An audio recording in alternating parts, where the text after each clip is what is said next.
সুপ্রভাত বন্ধুরা, আমার চ্যানেলের আরেকটি অন্য নতুন ভিডিওতে তোমাদের সবাইকে জানাই অনেক অনেক স্বাগত আর ভালোবাসা।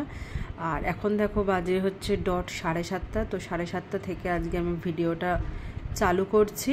তো দেখো কি সুন্দর ঝুরঝুরি ফুরফুরে হাওয়া দিচ্ছে না? সকালবেলা উঠে যদি এরকম বাইরের ওয়েদারটা থাকে কতইটা না ভালো লাগে বলো। আর এত ভীষণ প্রচণ্ড পরিমাণে ভ্যাপসানি গরমে যদি এরকমভাবে একটুখানি হাওয়া দেয় আর সকালে যদি একটু রোদটা কম থাকে তাহলে এমনিতেই কাজের এনার্জি আসে আর শরীরটাও ভালো লাগে। তো তোমাদের একটুখানি বাইরের প্রকৃতিটা দেখিয়ে দিলাম। দেখো আজকে এখনও পর্যন্ত কোনো রকমেরই রোদ ওঠেনি। আর এদিকে দেখো আমি রান্না শুরু করে দিয়েছি। একটা ছোট্ট ডেচকি দেখতে পাচ্ছ, এই ডেচকিটার মধ্যে তোমাদের দাদাভাইয়ের ভাত হচ্ছে। ওর ভাত হয়ে যায়, তারপরে যদি একটু এক হাতা মতো ভাত থাকে তাহলে তো আমি আছি আর আমার মেয়েও আছে, আমরা খেয়ে নিই কিছু একটা দিয়ে। আর কারণ কি বলো তো, সকালবেলায় আমরা সবার ভাত করে রাখি না, তার কারণ একদম ঠান্ডা হয়ে যায়। আর এইবারে চালটা না খুব একটা বেশি ভালো ছিল না, জানো তো, কি জানি নতুন চাল দিয়ে দিয়েছিল হয়তো। আর এদিকে দেখো গোল গোল করে চাকা চাকা করে উচ্ছে ভাজা হচ্ছে। তো তোমাদের দাদাভাইয়ের জন্য ভাত, গোল গোল করে উচ্ছে চাকা করে ভাজা। আর দেখি আর কি করে দিই। তো আজকে তোমরা টাইটেল থাম্বনেল দেখে বুঝতেই পারছো যে আজকে বেশ আমাদের সবারই প্রিয়, আজকে বেশ লাল লাল মটনের ঝোল রান্না করতে চলেছি। ওই জন্য একটু ভিডিও করে নিলাম আর তোমাদের সাথে শেয়ারও করে দিলাম। তো লাল লাল মটনের ঝোল তোমরা কে কে ভালোবাসো অবশ্যই তোমরা কমেন্ট করে জানিও। তো একদিকে তো আমার ভাতটা করা কমপ্লিট হয়ে গেছে আর এদিকে আমি উচ্ছেটা ভাজছি। তবে আমি উচ্ছে ভাজার সময় এরকমভাবে গোল গোল করে চাকা চাকা করে ভেজে খেলে না তেতোটাও কম লাগে। আর এমনি যদি তোমরা ঝিরি করে কাটো তাহলে দেখবে কুমড়োর সাথে যদি কেটে ভাজা হয় তাহলে ওটাতেও একটুখানি তেতোটা কম লাগে। শুধু এমনি উচ্ছে ঝুরি করে কাটা হলে তাহলে একটু তেতো বেশি লাগে। তো আমার এরকম গোল গোল করে চাকা চাকাই ভাল লাগে। একটু ভাজতে সময় লাগে, কারণ পুরোটা কড়মড়ে করে না ভাজলে এমনিতেও গরম ভাতের সাথে খেতে ভালো লাগবে না। তো ওদিকে ভাতটা হয়ে গেছে, এদিকে আমি উচ্ছে ভাজাটাও বসিয়ে দিয়েছি। তো দেখো এবার উচ্ছেগুলোকে আমি একটুখানি ওপর নিচ করে দিচ্ছি, কারণ যেই উচ্ছেগুলো ওপর নিচটা হয়ে গেছে সেটাকে আবার উপরে উল্টে দিলাম। তো চলো রান্নাবান্নার কাজ চালু করেই দিয়েছি, এবার একটু মাম্মামকে পড়িয়ে দিই।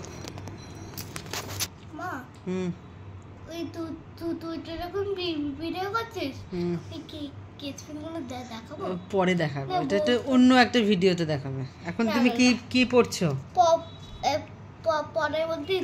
আচ্ছা এখন তুমি কি করছো? গলায় আওয়াজ দিয়ে পড়ো, খাতাটা রাখ, মুড়বি না, পড়ো। ঠিক এগুলো সব পড়ানো হয়ে গেছিল। Golden fur and floppy ears. আর দেখো এখন একটুখানি এসিটা চালিয়েছি, প্রচণ্ড পরিমাণে গরম করছিল বলে একটু এসিটা চালানো হয়েছে।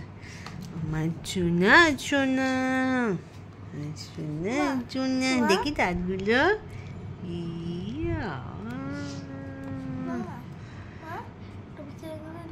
না তাহলে কিন্তু আর কোনো কথা বলবো না, তোমার সঙ্গে কাটছি।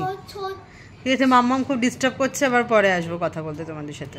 এখনও পড়ে নিই, তা নাহলে ফোনে ভিডিও চালু করলেই ওই দেখাবো সেই দেখাবো এইসব বলে।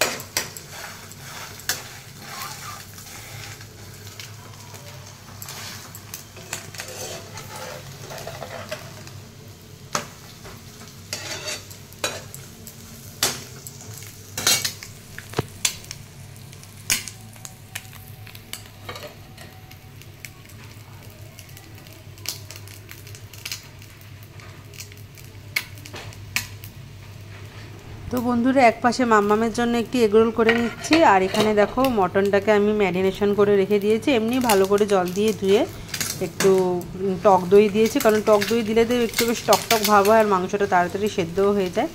আর দিয়েছিলাম মানে হলুদ, নুন আর লঙ্কার গুঁড়ো দিয়ে ভালো করে ম্যারিনেশন করে রেখে দিয়েছি। যতটা বেশি পরিমাণে বেশি টাইম ম্যারিনেশন করা হবে ততটাই ভালো হবে। আর এদিকে তো মামামকে আগে টিফিনটা দিয়ে দিই, তার কারণ ও ঘুম থেকে উঠে তো পড়াশোনা করেছে, ওকে তো তাড়াতাড়ি টিফিনটা করে দিতে। এমনিতেই বাচ্চাদের একটু তাড়াতাড়ি ওদের টিফিন লাগে। আর আজকে আর একটা স্পেশাল জিনিস রান্না করব, সেটা হচ্ছে দই পটল। তো দই পটল রান্নাটা কি করে করব সেটা আমার ভিডিওতে তোমরা কিছুটা অংশ অবশ্য মানে দেখতে পাবে, তাতেই তোমরা বাড়িতে রান্না করতে পারবে। তো চলো ওকে আগে এই এগ রোলটা দিয়ে দিই। তো এখানে দেখো আমি কড়াইয়ে তেল নিয়ে নিয়েছিলাম, এবার আমি চারটে চারটে করে পটল ভেজে নিচ্ছি। পটলটাকে একদম পুরো গায়ের ছালগুলোকে ভালোভাবে ছাড়িয়ে নিয়েছিলাম। তারপরে মুখটা আর পিছনটা কেটে ভালোভাবে মুখটা আর পিছনটা একটুখানি মানে বোটাটা কেটে নিয়ে তারপর একটু একটু করে কেটে নিয়েছিলাম, যাতে সমস্ত তেল ঝাল মশলা নুন পুরোটাই ঠিকঠাক করে ঢোকে। আর দেখো ওকে এখানে আমি একটুখানি জিজ্ঞেস করতে এলাম, কিরে কেমন খাচ্ছিস এগুলো? তো ও বললো যে খুবই ভালো খাচ্ছি। আর তো এখন তোর স্কুল ছুটি, ওই জন্য এখন উনি এগরোল খেতে খেতে টিভি দেখছে। তো প্রতিদিনই তাই করে, পড়াশোনা করে নে এই 9:30 10টা অবধি, আবার দেখো মাকে কত ভালোবাসে, একটু ডিম ছিঁড়ে দিল।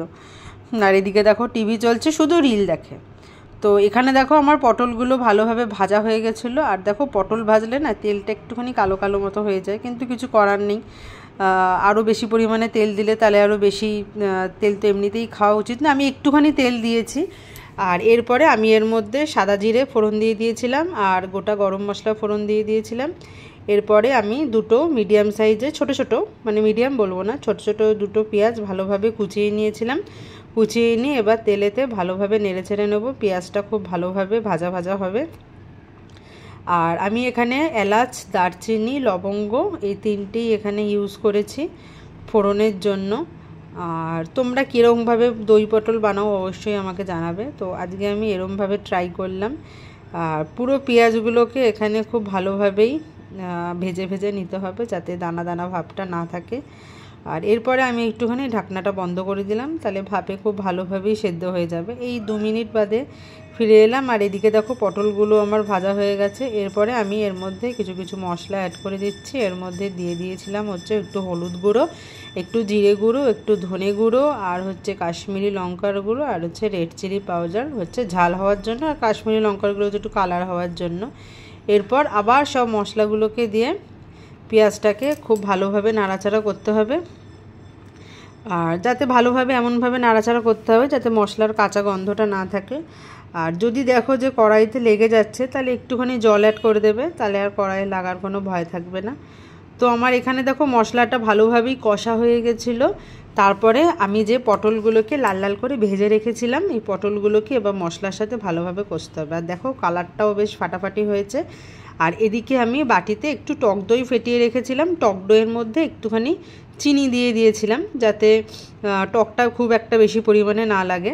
এখানে আমি মোটামুটি কি বলবো 50 গ্রাম মতো দই নিয়েছি। এখানে 6টা থেকে 7টা পটলের জন্য আমি এখানে 50 গ্রাম মতো দই নিয়েছি। সেটাকেই এবার আমি এখানে নুন চিনি দিয়ে আর একটুখানি নুন দিয়েছিলাম, ভালোভাবে ফেটিয়ে নিয়ে এরপর আমি যে পটলগুলোকে মশলার সাথে কষাচ্ছিলাম সেই মশলার সাথে এখানে অ্যাড করে দেবো। এখানে দেখো আমার ভালোভাবেই পটলগুলো মশলার সাথে কষানো হয়ে গেছে। এবার যতক্ষণ পর্যন্ত না তেল ছাড়ে, দেখো এখানে একটু তেলও ছেড়ে দিয়েছে, আর একটু জল অ্যাড করেছিলাম, তা না হলে তো তলায় লেগে গেলে একদম বাজে লাগবে খেতে। এখানে দেখো জল অ্যাড করে দেওয়ার পরে ভালোভাবে তেল ছেড়ে এলে তারপরে যে দইটা ফেটিয়ে রেখেছিলাম সেই দইটা এর মধ্যে দিয়ে দিলাম। আর কালারটাও দেখো দই দেওয়ার সঙ্গে সঙ্গেই কালারটা বেশ ফাটাফাটি হয়ে যাবে। আর আজকে 2 রকমের রেসিপি, যেটা আমাদের খুবই প্রিয়। তবে বন্ধুরা আমি খুব একটা বেশি পটল খেতে ভালোবাসি না, কিন্তু সেদিন 1 পিস মতো পটল নিয়েছিলাম। আর দেখো দই দেওয়ার পরে একটুখানি গ্রেভিটাও বেশ ভালো হয়েছে। আর আমি এরকম দই পটল বলো, তারপরে পটল পোস্ত বলো, যখন বিয়ের আগে খেতাম তখন শুধু মাকে বলতাম শুধু গ্রেভিটা দেবে, শুধু গ্রেভিটাই খেয়ে থাকি।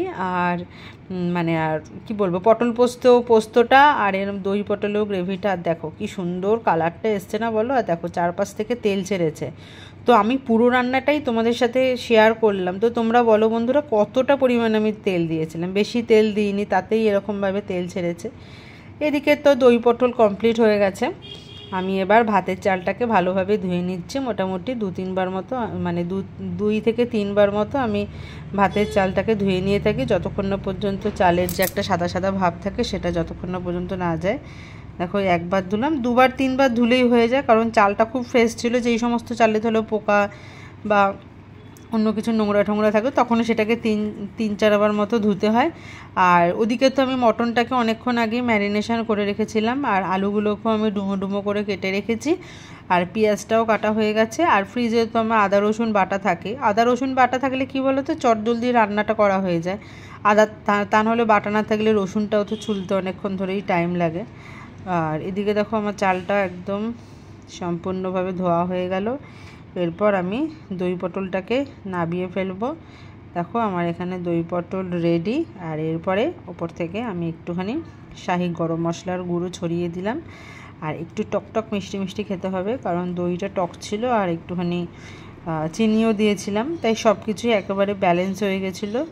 এরপরে 30 সেকেন্ড মতো ফোটানোর পরে দেখো গ্রেভিটা দেখেছো একদম লাল লাল হয়েছে। এমনিতেই কাশ্মীরি লঙ্কার গুঁড়ো আছে, তারপর দই আছে, তেল বেশি নেই, কিন্তু দেখো তেল যেন বেশি বেশি মনে হচ্ছে।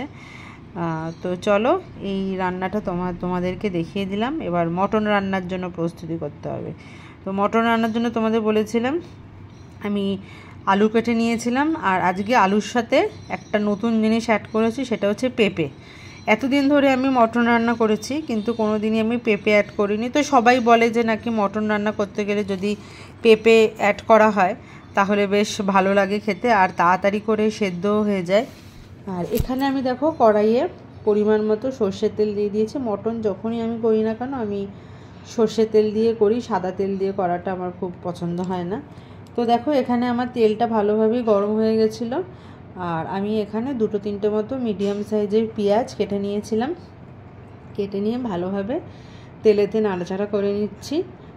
তো আমি তো প্রেশার কুকারে দেবই, কিন্তু একটুখানি কড়াইতে না কষালে, যে কোনো রান্নাই কড়াইতে না কষালে তো ভালো লাগে না খেতে। ওই জন্য দেখো আমি ভালোভাবে পেঁয়াজটাকে নেড়ে চেড়ে তারপরে এর মধ্যে আদা বাটা, তারপরে রসুন বাটা ভালোভাবে দিয়ে, তারপরে ম্যারিনেশন করা চিকেনটা ওর মধ্যে দিয়ে জল দিয়ে তারপর প্রেশার কুকারে বসাবো। তো আগে থেকে আমি প্রেশার কুকারে বসাই না। এখানে দেখো পেঁয়াজটা আমি ভালো করে ভেজে নিচ্ছি। এখানে দেখো আমার পেঁয়াজ ভালো করে ভাজা হয়ে গেছে। এবার এর মধ্যে আদা রসুন বাটা দিয়ে দিয়েছি। এরপরে এর মধ্যে দিয়ে দিচ্ছি হচ্ছে এমনি ঝাল হওয়ার জন্য লঙ্কার গুঁড়ো, লাল মির্চ দিয়ে দিলাম, আর কাশ্মীরি লঙ্কার গুঁড়ো দিয়ে দিয়েছি যাতে কালারটাও বেশ ভালো হয়। তো এরকম যা বন্ধুরা গরম পড়েছে, তো খাসির মাংস বা পাঁঠার মাংস খেতে ইচ্ছা করলেও খেতে পারা যায় না, এতটাই গরম যে ভয় লাগে যে শরীর খারাপ যদি হয়ে যায়। কিন্তু অনেক দিন ধরে ভাবছিলাম একটু মটনও রান্না করব, তাই আজকে করেই ফেললাম। আমার রান্না করার সময় বলো বা যে কোনো কিছু কাজ করতে গেলে আমার যেটা মনে হয় সেটা আমি করে ফেলি, তা না হলে না মনটা খুচখুচ করে। আমার যদি আজকে মনে হয় আমি চিকেন এনে খাবো, তো সেটা আমার যত কষ্টই হোক না কেন আমি চিকেন এনে রান্না করে নিজেও খাবো এবং সবাইকেও খাবো। তো দেখো এখানে আমি পেঁপেটাকে ভালোভাবে এখানে মশলার সাথে কষে কষে নিচ্ছি। আর আলুটা একটুখানি পরে দেবো, কারণ আলুটা এখন দেবো না। আর পেঁপেটা একদম পুরো মাংসের সাথেই সেদ্ধ করতে দেবো, যাতে মাংসটা তাড়াতাড়ি সেদ্ধ হয়ে যায়। আর আলুটা এই 3-4টে সিটি ওঠার পরে যখন মাংসটা বেশিরভাগ সেদ্ধ হয়ে যাবে, মাংসটা যখন তাড়াতাড়ি সেদ্ধ হয়ে যাবে তখন আমি এর মধ্যে আলুটা অ্যাড করে দেবো। আমি মোটামুটি মটনটা কি বলবো 1 থেকে 1.5 ঘন্টা মতো ম্যারিনেশন করে রেখেছিলাম, আর দেখতেই পাচ্ছ কালারফুল হয়েছে বেশ মটনটা দেখতে। আর কষাতে কষাতেই তো আমার জিভ দিয়ে জল পড়ে যাচ্ছে, কি আর বলবো। তো দেখো এখানে পেঁপেটাকে আমি ভালোভাবেই কড়াইয়ের মধ্যে নেড়ে চেড়ে নিচ্ছি। তো নেড়ে চেড়ে নেওয়ার পর তারপরে এই মোটামুটি আধ ঘন্টা তো আমি কড়াইতে কষাই, তার কম নয় বেশি, আমি আধ ঘন্টা কড়াইতে কষাবো, কষিয়ে তারপরে প্রেশারে দিয়ে দেবো। তো লাস্টে একদম ফিনিশিং তোমাদের দেখাবো। তো আজকের ভিডিওতে বন্ধুরা তোমাদের আমি 2 রকমের রান্না করে দেখালাম। তো চলো এবার অন্য দিকে যাই।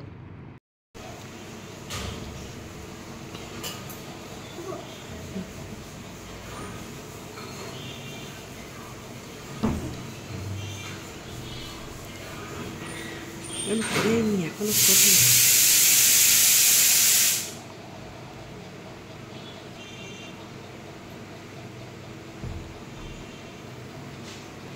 মনো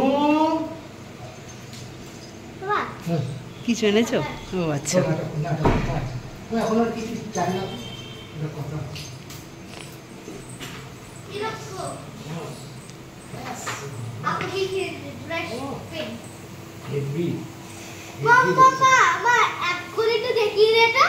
এটা কি করে নিয়ে এলে? এটা কেচে নিয়ে এলাম। ও আচ্ছা, আর ভিতরে কি? আমার মনো এটাতে স্কুল যায়। ওইজন্য এটাতে স্কুল যায় মানে এটা নিয়ে স্কুলে যায়? তো এটা নিয়ে স্কুল কি যায়। কি কি? ও তো আর কাজতে পারে না। আচ্ছা দেখা যায়। আমি আছি। আমি ওই জন্য কেচে নিয়ে এলাম। আচ্ছা।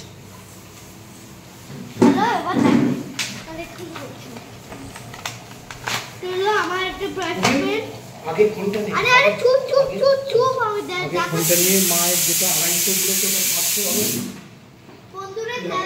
বন্ধুরা হ্যাঁ এইটা দেখো 14টা কালার আছে। আমি তো তোমাকে একটু সেটা দেখাচ্ছি। দেখো এর সাইজ বুঝিয়ে দিলাম এটা।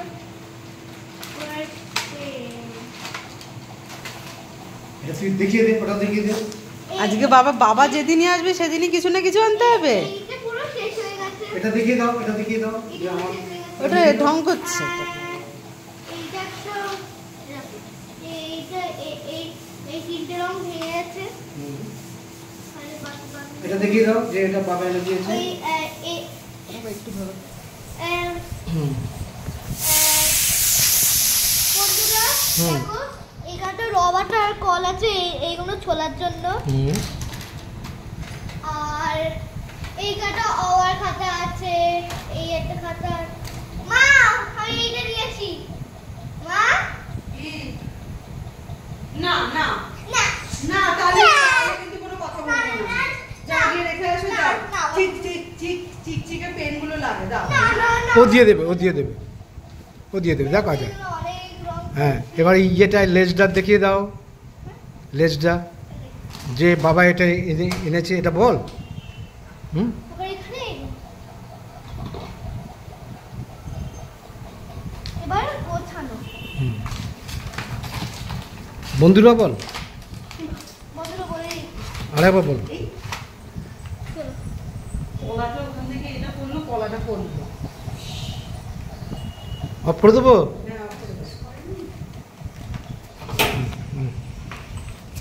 বন্ধুরাটা বল। তুমি ব্যাগটা ব্যাগে ওই তোর তোমরা দেখতেই পেলে যে বাবা এলে আমার মেয়ে কতটা খুশি হয়।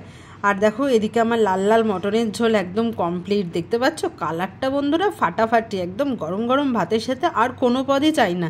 আমি সেদিন এরকম লাল লাল খাসির মাংস ঝোলের সাথে কেবলমাত্র গরম গরম ভাতই খেয়েছিলাম, আর পটলও আমার দরকার হয়নি, ওটা একদম রাত্রিরে রেখে দিয়েছিলাম। আর দেখো আলুরগুলো পিসগুলো দেখেছো।